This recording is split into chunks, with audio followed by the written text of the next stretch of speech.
जय कुंज बिहारी जय राधा माधवा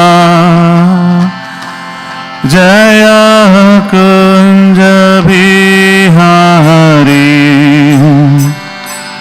जय राधा माधवा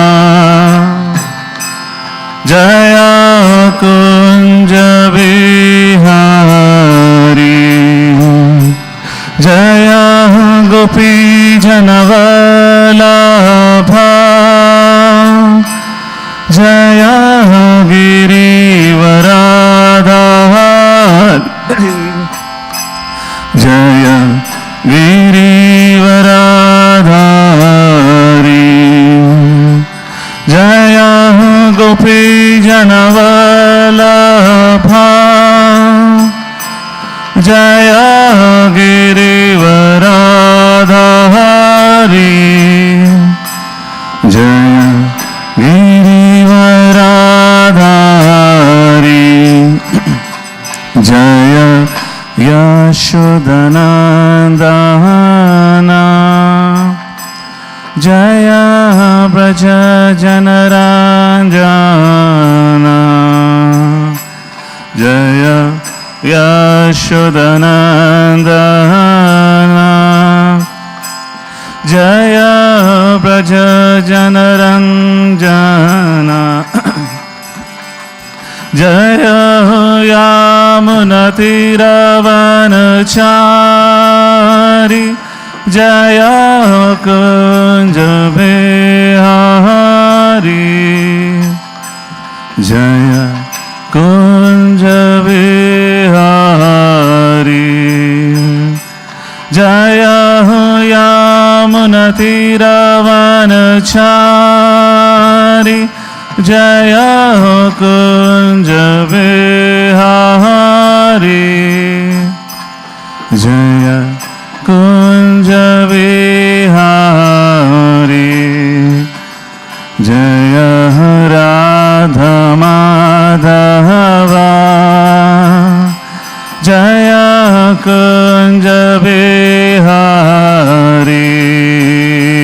जय राधा माधवा जय कुंज बिहारी हरे Krishna Krishna Krishna Hare Hare Hare Ram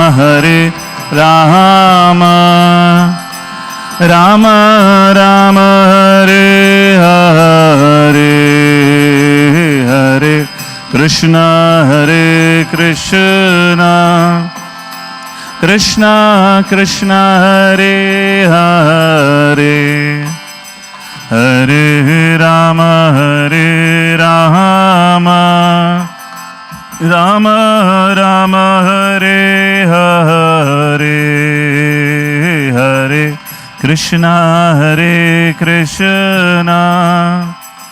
Krishna Krishna Hare Hare Hare Ram Ram Ram Hare Hare Hare Krishna Krishna Krishna Hare Hare Hare Ram Ram Ram Hare Hare Hare Krishna Krishna Krishna Hare Hare Hare Ram Ram Ram Hare Hare Hare Krishna Krishna Krishna Hare Hare Hare Ram Rama Rama Hare Hare Hare Krishna Hare Krishna Krishna Krishna Hare Hare Hare Rama Hare Rama Rama Rama Hare Hare Jaya Radha Madhava Jaya Kunja Bihari Jaya Radha Madhava Jaya Kunja Bihari Jaya Radha Madhava Jaya Kunja Bihari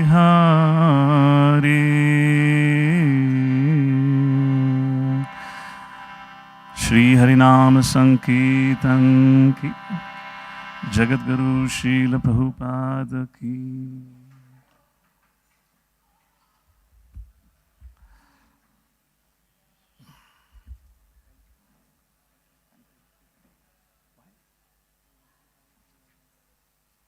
to that now. There is a connector, laptop connector for this. We can take this out. Laptop here. Om Namo Bhagavate Vasudevaya.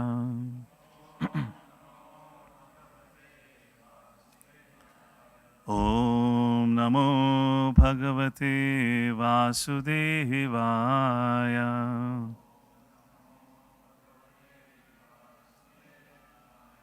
Om Namo Bhagavate Vasudevaya.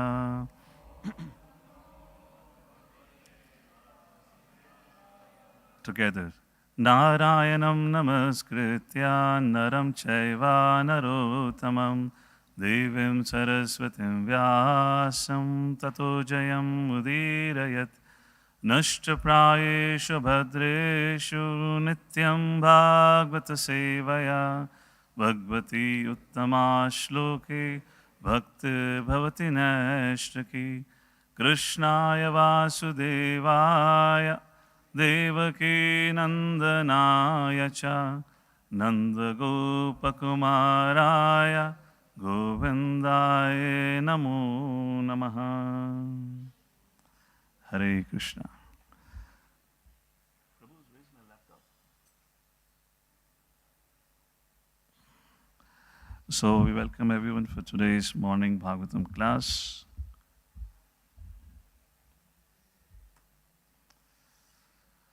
We are reading from Srimad Bhagavatam, 6th canto, 7th chapter. Very interesting title. Indra offends Brahaspati, and we are on the concluding verses, verse number 39 and verse number 40. I've just prepared a little presentation here, so we'll kind of go through with that. Hare Krishna. Shri Rupam Sagrajata Sahagana Raghunatan Vitam Tam Sajivam Sadvaitam Savadhutam Parijana Sahitam Shri Krishna Chaitanya Devam Shri Radha Krishna Pada Sahagana Lalita Shri Vishakhan Vitamsha Nama Om Vishnupadaya Krishna Pristhaya Bhutale Srimate Bhakti Vedanta Swamin Iti Namine Namaste Saraswate Devi Gauravani Pracharine Nirvishesha Shanyavadi Pashatari Shatarine Namo Mahavadanyaya Krishna Prema Padayate Krishnaya Krishna Chaitanya Namane Gautase Namaha Vanchakalpatarubhyasya Kripa Sindhubhyeva cha Patitanam Pavanebhyo Vaishnavebhyo Namo Namaha. He Krishna Karuna Sindhu Dinabandhu Jagatpate Gopesha Gopika Kanta Radhakant Namostute Tapta Kanchana Gaurangi Radhe Vrindavaneshwari Vrishabhanu Sute Devi Pranamami Hari Priye Jai Shri Krishna Chaitanya Prabhu Nityananda Shri Advaita Gadadha Shivasadi Gau Bhakta Vrinda Hare Krishna Krishna Krishna Hare Hare Hare Ram Ram Ram Hare Hare Hare Krishna. So we welcome once again for today's morning Srimad Bhagavatam class, seeking prayers and blessings of all the assembled Vaishnavas. So I can speak something for my own purification, and it could be some worth of your time and attention. Hare Krishna. So this is the two verses that we are discussing today. These are the concluding verses of the 7th chapter. So I'll do a little bit of recap, and some very important lessons were highlighted through the discussion of the story. We'll take a look at it, and then we'll come back to Prabhupada's purport, where Prabhupada's mention about the interesting relationship between the Devatas and demons.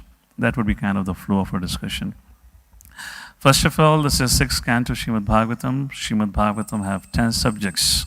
Atra Sarga Visargascha Sthanam Poshanam Utaya Manvantara Shanu Katha Nirodho. State called as Congo, which is a very small country, and he alone decapitated and killed more than 20 million Africans in that particular land. And these days, there's a lot of uproar going on about it. And of course, you come back, talk about this place, then you have Aurangzeb, Lodi, and whatnot. So people often say, it burns our heart when we know. Well, I do acknowledge and we empathize with those all who had to go through the suffering. But the nature of the world cannot be changed how much ever we bring about the political revolution or the social revolution. At the end of the day, this is Dukhalayam Ashashvatam. Nothing can be changed, neither in this world nor in the heavens, where many people aspire to go. In contrast, Lord Shri Krishna in Bhagavad Gita again and again talks about spiritual world, another reality. Yad Gatva Nanivartante Tadhama Paramamava. Like this in almost every chapter Lord Shri Krishna gives a hint that there is another reality that exists where there is no conflicts and dualities of this life and this world that exists. And that is one of the main subject matter of Bhagavad Gita, to educate people to stop being attached to this world. Urdhvamulam adha shakam ashvatham prahur avvayam. This material world is nothing but a perverted reflection of the spiritual world.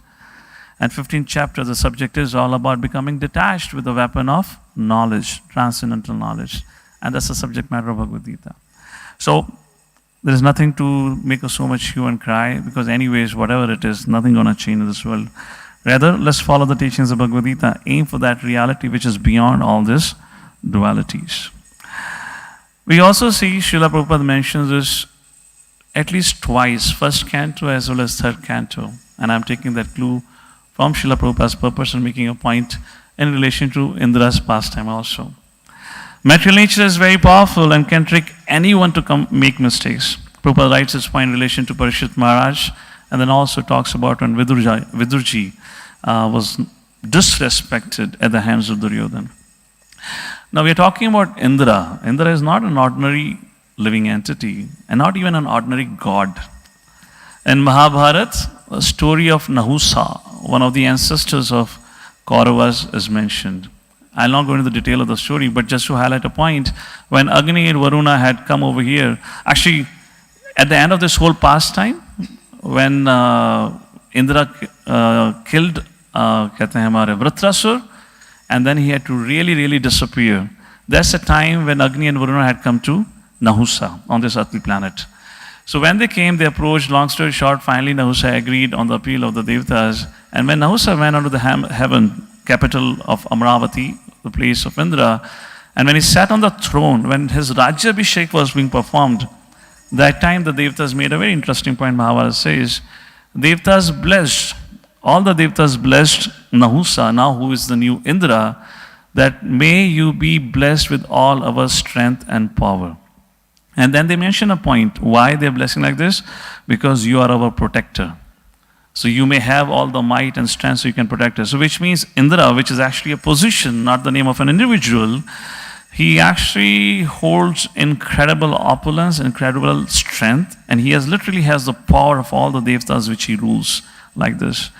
And even such a great personality who would perform yajna, Vishnu would appear in his sacrifice. We'll see that later on in the future chapters also when Indra performs sacrifice. Vishnu appeared. He is a position which is appointed by Vishnu himself. Such a great person got affected by the opulence, by the wealth, became intoxicated and offended his spiritual master. So, what to speak of living entities, tiny living entities of this world, when a great personality like Indra can offend. At times when we grow of certain stature, of certain age, unfortunately sometimes the thought begins to descend in the mind that I'm beyond reproach. I cannot be corrected because I have been offering corrections all this while. I'm a big counselor, big mentor, and big leader. But no, that's a warning here. Whoever we are, we all can become victim to the laws of material nature. His Holiness Radhanath Maharaj, once while giving a class on this particular chapter, he started his class saying that, can you imagine your name would be mentioned in the pages of Srimad Bhagavatam? Srimad Bhagavatam, Amala Purana, Yad Vaishnavanam Priyam, is the most sacred literature which is loved by Vaishnavas, would be read by Vaishnavas for all the time to come. And Indra is also one of the Vaishnavas. It's his own community. And interestingly, the character of Indra is introduced as Indra offends Brahaspati. The Maharaj is raising a point. How Indra would be feeling about it that, imagine if Indra is informed by Vyasadeva, I am writing about you in the pages of Srimad Bhagavatam. He'll be excited. And then Vyasadeva tells him, well, I'm talking about how you offended Brahaspati. How would Indra feel about it? So Maharaj makes a point. Why such a sacred Amala Puran, right in the beginning of Srimad Bhagavatam is mentioned, this is a text, this is a scripture which is meant for those who are non-envious. Why would it ever talk about somebody false? So it is mentioned, it is not to glorify the false as we see in the mundane literatures or the TV or the media. It is not to glorify the mistakes or to really name and shame the person. It is only for us to learn a lesson so that we become careful about it. So, our Acharya has mentioned in this regard, how to discuss and present fall down. So, to discuss such a situation, as I said, to learn a lesson and not to deride the person. All right, how to present the fall down of an individual? So it is mentioned we should first of all highlight the power of anathas. That's the point we were making. Material nature is so powerful, even the great personalities become victim. So not to focus on the character of the person, but to focus on the power of the material nature. And then to focus on the solutions, as we see, we're going to talk about it. You all have already studied in the morning Bhagavatam class how Indra repented. And the third and very important thing, not going into the details. What it means not going into the details. Recently in one of the programs, somebody asked me a question. Why do we find in our scriptures, whenever the character of Indra Dev is introduced, is always introduced in a way that he is committing mistakes?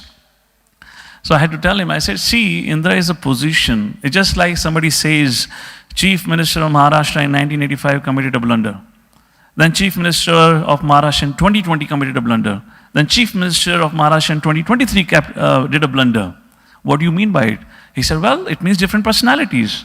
I said, yes. We don't know who was sitting there because we don't want to name and shame a person. If in case, in today's day and time, if somebody makes a mistake, we get into his own family line. We don't only capture him, we bring a focus on his own family. And we so much criticize the whole family and so individual and the whole family, they can't show their face. And the greatness of this whole thing is, we don't even know who was on the position of Indra. There is not even a single reference of the name of it or the family lineage, etc. like this. Of course, in the case of Nahusas fall down when he was cursed by Agastya Muni, that is mentioned in context of just to tell Yudhishthira Maharaj, when Yudhishthira Maharaj went to rescue Bhima from the snake, called Ajgar, that time that story was narrated. Otherwise, you never find that. Particularly in Bhagavatam, it is never there. So, Next question arises is how did Indra commit offense? What did actually happen? So it is mentioned Indra was sitting in his assembly surrounded by all the opulences and he was being glorified. He was being praised. And during that occasion, his spiritual master, Brihaspati. Just like Indra is no ordinary person, Brihaspati is also not any ordinary guru or a sage. Brihaspati is the son of Angira Muni. Angira Muni is one of the 10 Manasik Putras of Brahma.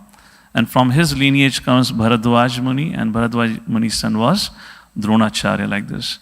In fact, as you know, in Mahabharata, when Ganga decided to take Devavrat back to heaven to get him trained, she brought him under the training of Brihaspati. Brihaspati is the guru of all the Devatas. And according to the astrology, the Shukracharya, Surya, Chandra, they all have planets. The biggest planet is Jupiter. That is Brihaspati. He is extremely powerful personality and the guru of all the Devatas. And he entered the assembly where Indra was being glorified. Indra saw him and willfully neglected Brihaspati. Now somebody may ask the question, what's the big deal? अरे बैठ जाओ, बाद में पूछ लेंगे, अभी सभा चल रही है, why to get so much worried about it? He didn't say anything. He didn't twisted his face, फिर आ गए. He just looked at him and he just ignored him. So today's culture, which is kind of quite off the Sanskrit or the Vedic culture, please look at the concept of neglect whenever it has happened when we know in the history. For example, Romaharshan. He was glorifying the Lord Shiva. He was speaking of Srimad Bhagavatam. Balramji entered. He just didn't offer respect. He just didn't got up from his seat. And Balramji thought he has been speaking for a long time. He needs a little break. On the name of little break, gave him a long break. You're disqualified. You cannot. And in the 4th canto, we saw that Daksha, now Lord Shiva is the Devata. He's the Adi Devi, Lord Shiva. And Daksha is not significant in terms of Lord Shiva. But when Daksha entered the assembly, Lord Shiva was in trance. How infuriated Daksha was, because Daksha saw Shiva as his son-in-law. He thought, how dare he? He's my junior. How he did not got up to offer me respect. Now imagine a guru enters, your spiritual master enters. And look at Lord Shri Krishna from his own actions. When, Sudama the Vipra entered the assembly, Krishna went running. Once Krishna was in assembly, when Narad Muni came to assembly, Krishna got up from his throne, from his seat. He welcomed and gave his seat to Narad Muni to sit. And again, in the 4th canto, we see an example of Prithu Maharaj welcoming 4 Kumaras and whatnot. There are hundreds of examples of it. So when we're talking about this culture, neglect, particularly of your seniors, is not a minor offense. It's a grave offense. And Brihaspati saw and he understood. Srila Vishnu Thakur writes to the puppet, this is the wrong verse number. This is verse number 3. To that, Srila Vishnu Thakur writes, what did Brihaspati thought? And he writes, understanding that Indra's bad conduct had arisen from pride in his wealth, the great sage Brihaspati, who knew the future, could quickly allot punishment, left the assembly silently, and went home. Indralok, Indra, has all the opulences. Just like Parashar Muni gives a definition of word Bhagavan, Aishwarasya, Samagrasya, Virayasya, Yashashashya, Jnanam, Vairagyas, Chaiva. He had all the opulences, but the last opulence, that is Vairagya, is often very difficult to be cultivated if you have any of the above opulences, either be Jnana, either be the power, either be the beauty or the opulences and whatnot. Therefore, Mother Kunti says in Srimad Bhagavatam, Janma Aishwarya, Shuta Shibhir Gyan, what is that? Edaman Madhapuman, Nayavati Abhidhatum Vai, Tvam Akinchana Gochana. My dear Lord, you actually in true sense is only approached by one, Tvam Akinchana Gocharam, who have nothing. Because somehow in this material nature, if we get anything, we get pride. And the pride arising because of wealth is extremely intoxicating. That's one of the things which is highlighted here.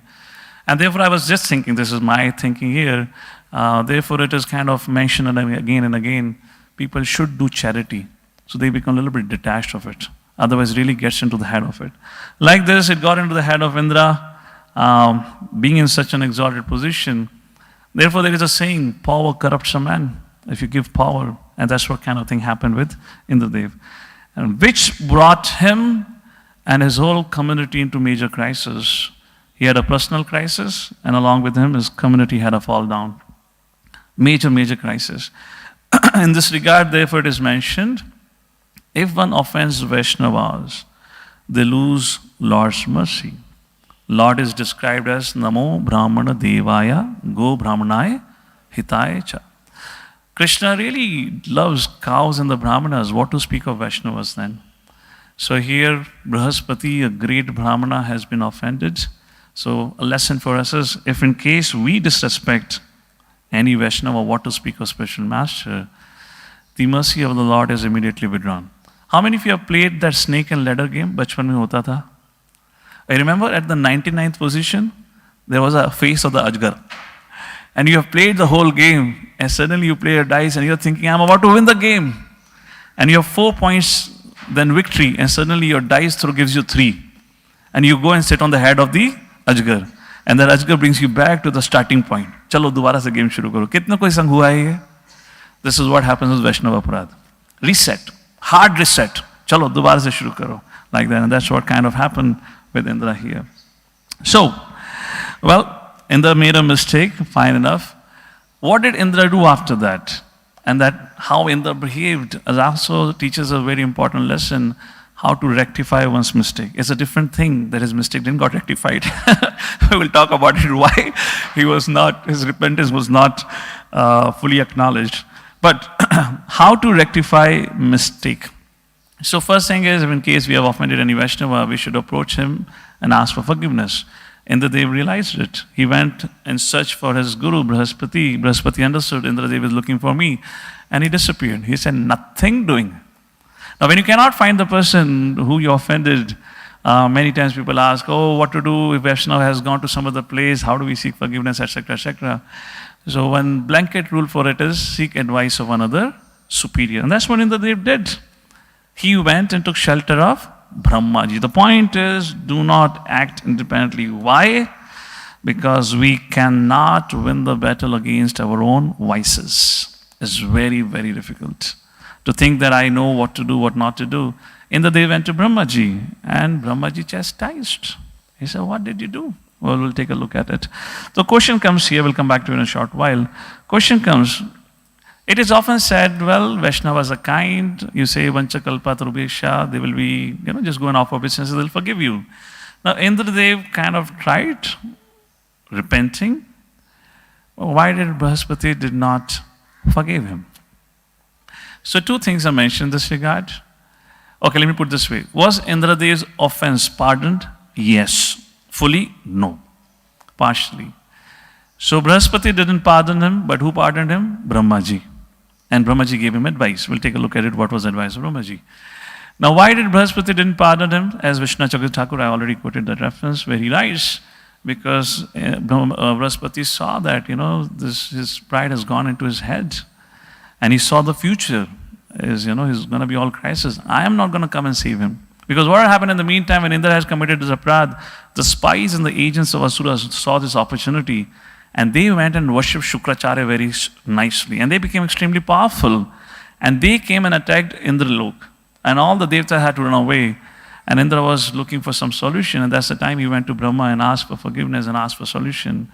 So in this regard, His Holiness Radhanath Maharaj makes an interesting point in one of his classes. And he says, regretting after the right time does not work. Because what had happened with Indra, he continued with his entertainment, which was a part of his glorification. And then that whole drama ended, or that glorification event ended. Then he thought, Arey, mere Gurudev kahin dikh nahi rahe hain? And then he thought, oh, ये तो मैंने अपराध कर दिया है. I mean, who would be more educated than Indradev? He is the king of all the Devatas. And then after that, he went out looking for Brihaspati. So in this regard, His Holiness Radhanath Maharaj mentions, well, time matters.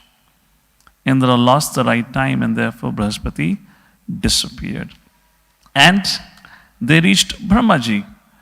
And Brahmaji chastised, corrected it, and we learn a lesson over here about the power of spiritual master. Where Brahmaji told them, see, Asuras have worshipped Shukracharya, who is the guru of Asuras, and by worshipping one's guru, Yasya prasadat Bhagavat prasado, Yasya prasadan nagati kutopi. Like this, Brahmaji chastised, we have all discussed this thing. Long story short, the key point is, do not offend your spiritual master, do not offend Vaishnavas.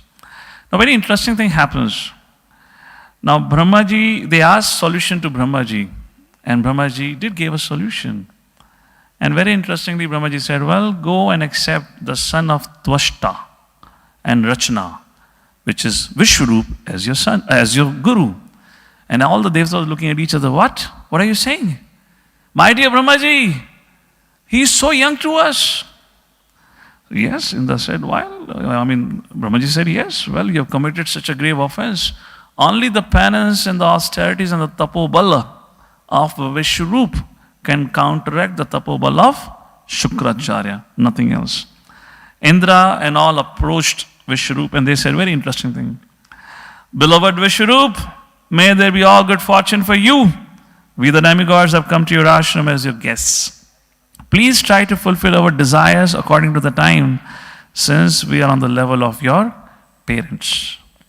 They were feeling a little itch. Yaar, ye bachche ko apna guru banana pad raha hai. And I was just wondering, Indra would be thinking, my God, Brahaspati is a grandson of Brahma, must be so elderly to the Indra.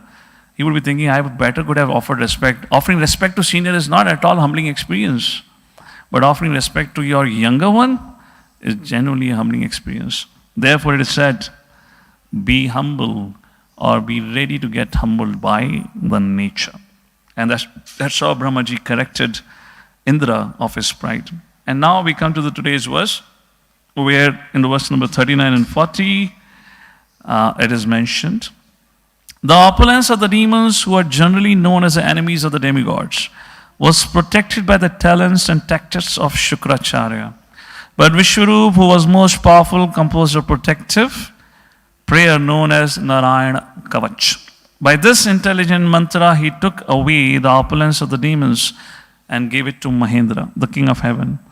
Vishwarup, who was most liberal, spoke to King Indra, the secret hymn that protected Indra and conquered the military power of the demons.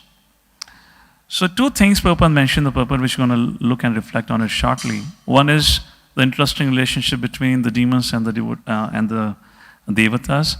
And second thing, Prabhupada quotes, Shipram bhavati dharmatma shashva shantim nigacchati kaunteha pratijanihi nami bhakta pranashyati. In other words, apiche suduracharo bhajate mamananya. Whatever, if a devotee, again, by the powerful energy or force of this material world, have committed not an ordinary, but even the most abominable act, if he is fixed in his duty, if he is fixed in his determinations of the Lord, then Shipram Bhavati Dharmat. I'm not going to go into details of it, but that's the point here. That's the reason Prabhupada quotes this particular verse, which means how Indra was protected by the Lord, Poshanam, through the means of Brahma and Vishwarup. And what did Vishwarup give him? Narayan Kavach is nothing but the holy names of the Lord. How did Vishwarup got to know this Narayan Kavach? He learned about this from Tvashta, his father. How did Tvashta got the knowledge about this? Tvashta learned it from Dadichi Muni. Indra they would have to go to Dadichi Muni in the future also. This is just the beginning of a huge saga, a great saga like this. So here, we'd like to address one question which probably can arise. Well, Brahmanas, they know that, if Asuras become powerful, the first thing Asuras do is destroy Brahminical culture. Trouble the Brahmanas, kill the cows. So why Shukracharya, who is extremely powerful Brahmana, would become a guru for the Daityas, for the demons? Why? Why a Brahmana would support demons? Srila Prabhupada writes, Shukracharya became the priest of the atheist, especially Hiranyakashipu and his two sons. Well, by the way, Shukracharya is also known as by the name of Ushana, was married to the daughter of Priyavrat, had two sons, Sandanamarka, and the daughter Devyani. Shukracharya is mentioned almost literally every canto. Somewhere, somehow, he's always there in the pages of Bhagavatam. Very powerful. So here, this is from 7th canto, quotation. Sandamarka resided near Hiranyakashipu's residence. Shukracharya should not have become the priest of Hiranyakashipu because Hiranyakashipu and his followers were all atheists. But he did become. Why? A Brahmana should become the priest of a person interested in the advancement of spiritual culture. The very name Shukracharya, however, indicates a person interested in obtaining benefits for his sons and descendants. Regardless of how the money comes, a real Brahmana would not become a priest for atheistic men. That was yesterday's verse actually, where Vishnu was saying, well, I should not accept the priestly post, but because Brahmaji have asked, I will do it. And there is a consequences which we'll study later on from next to next chapter, in the text chapter number 10. This is chapter number 7. Chapter number 9, the story will come. Prabhupada mentions further, the words Mudha Vartishyase Katham reveals Shukracharya was a Brahmana of the priestly class. Such priestly Brahmanas are mostly interested in receiving remunerations from their disciples. Similarly, the same thing is mentioned for Dronacharya also. There's something called as Shiksha, something called as Vidya. So many times question raised, oh, how come Arjuna had so many gurus? No. Guru for Arjuna was Lord Shri Krishna. But Dronacharya was not his spiritual master, was only his martial guru, because Dronacharya received remuneration for his service. Therefore, when Shukracharya saw that Mali Maharaj had risked all his possessions, he understood that this would cause havoc not only to the king, but also to the family of Shukracharya, who was dependent on Maharaj Bali's mercy. Prabhupada writes, that is the difference between a Vaishnava and a smart Brahmana.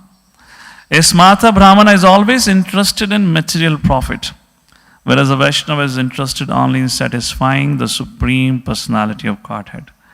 From the statement of Shukracharya, it appears that he was in all respects a smarta Brahman interested only in personal gain. This is from the story of Bali Maharaj disowning or disobeying Shukracharya and following the, of the Vamanadev, like that. That's a pastime over there.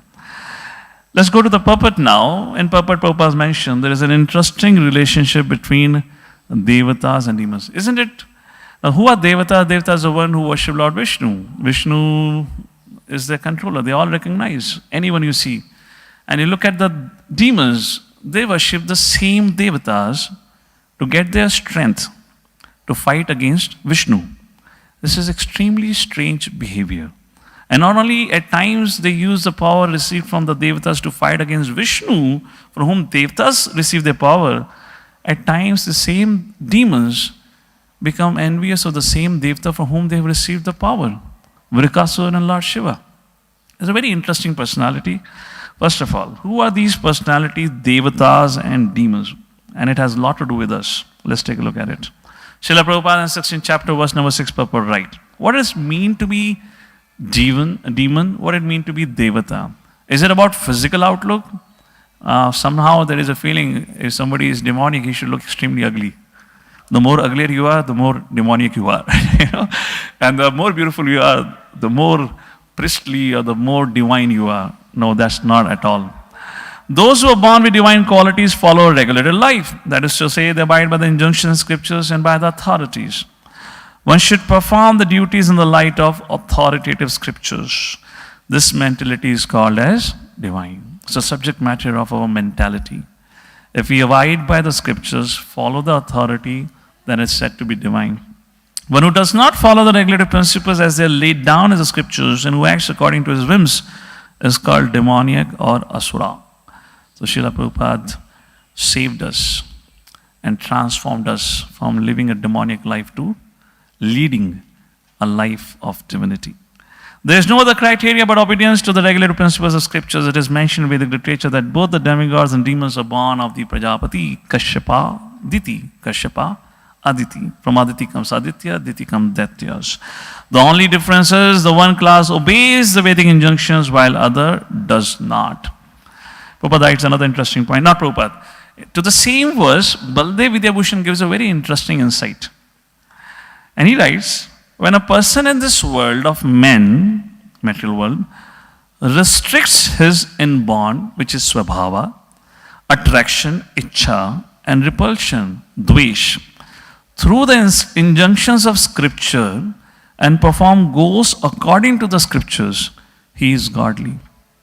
In essence, what Baldev Vidyabhushan is saying, one who can disobey his mind, which often results into I like this, I dislike this mentality, which is born of his swabhava, which is coming from his past life activities, and sticks to the instructions of scriptures, how difficult, how austere it may sound, that person is said to be godly. When he gives us spiritual injunction and acts against scriptures under the control of ichcha and dvesh, he is demoniac. There does not exist anything other than dharma and adharma and wandering through millions of births in this universe. The Shruti says, Daya, Hi, Prajapati. Anyways, this is an extra point. So here the question may arise, well, it is said we are all pure souls. How did I or when did I got caught up with this whole Ichcha Dvesh conception? When did it all begin? Because that's what our situation is.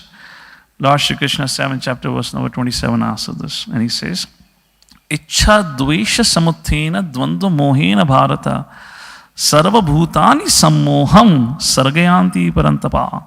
Moha, Sammoha.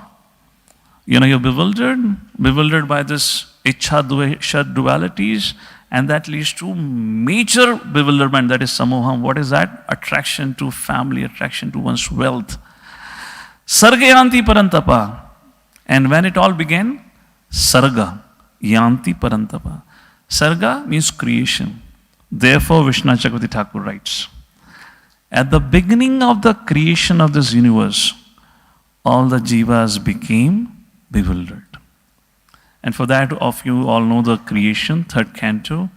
Creation is not something happened once, it's repetitive. Which means those who could not get liberated, they go back into the body of Karanadaksha Vishnu, and when Karanadaksha Vishnu begins creation through his glands, the glands consist of jivas, their karma, and their swabhava. And that is how it continues with us life after life.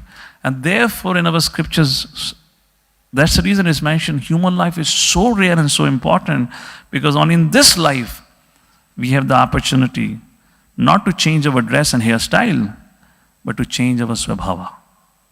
Only in this human form of life. We have done everything, but our subtle body has not changed. Our swabhava has not changed. Nothing has changed. So how does he gets covered over by this? At the beginning of this creation, he gets bewildered. How it happens? Vishnu Chakravarti Thakur writes further.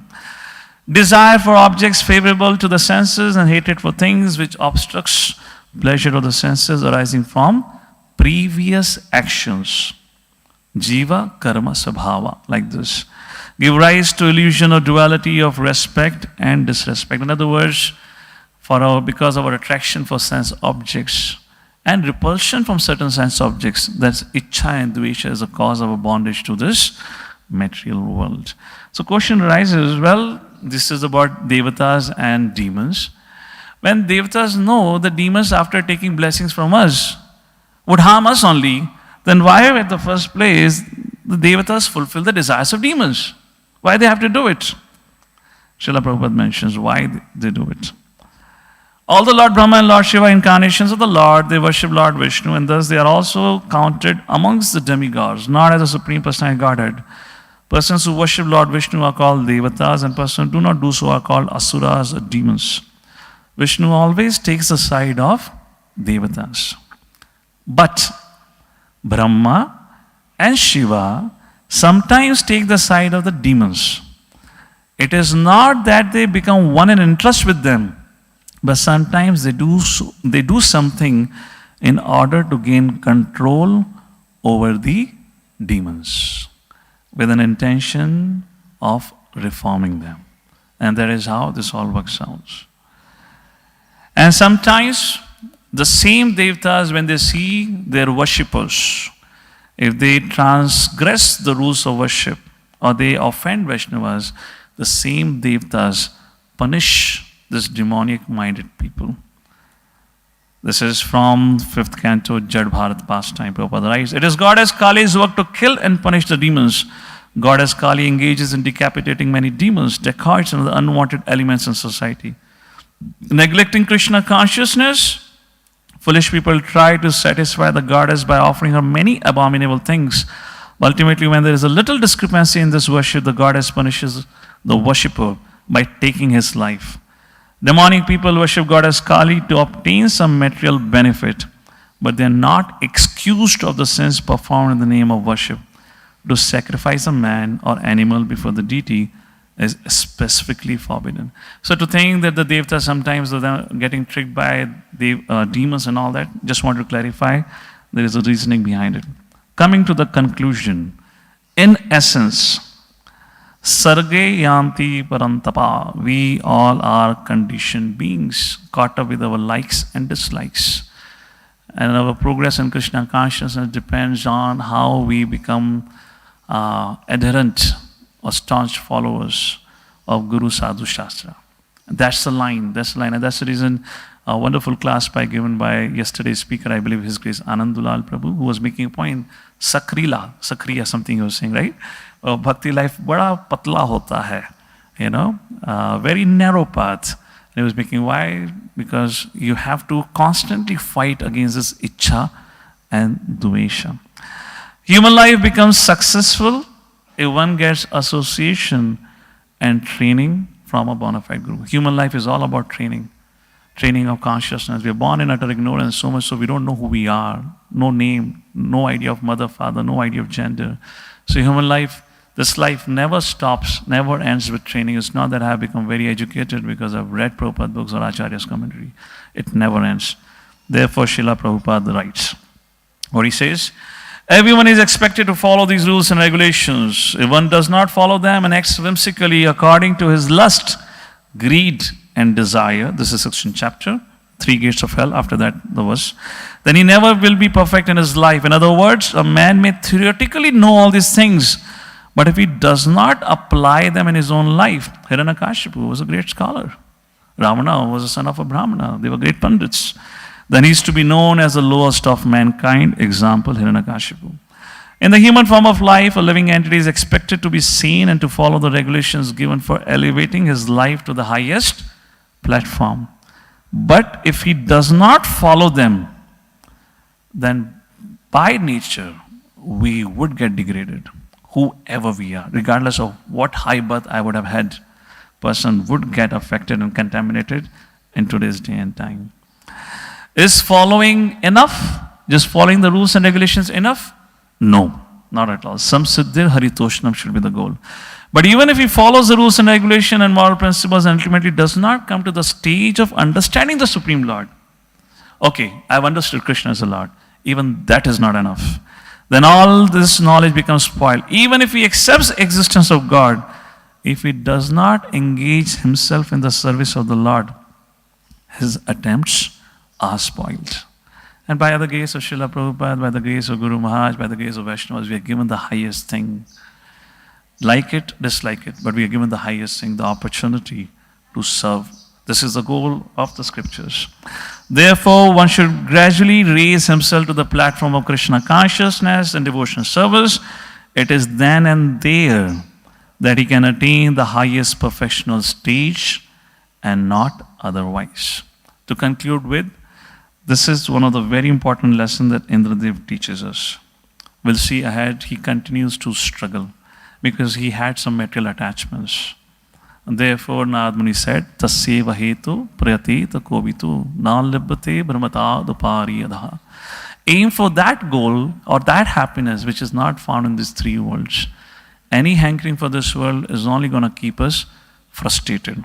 Even Lord was surprised. I'll conclude with this. Even Lord was surprised. You'll read this verse later on in the story from the 9th chapter. This is text number 48. Krishna says, Kim durapam mai prite tathapi vidharshabaha mai ekantam atirnanyan mato vanchati tattvavit. Mai priti, one who is dear to me, what difficulty is there for him to attain in this world? Mai ekantamati nanyan, however, those ekantamati, those who are exclusively devoted to me, Mato vanchati tatvavid. Although they can get any of their ichha fulfilled, but because they know me, they do not ask for anything. O best of the Devatas, Vishnu is speaking to Indra right now.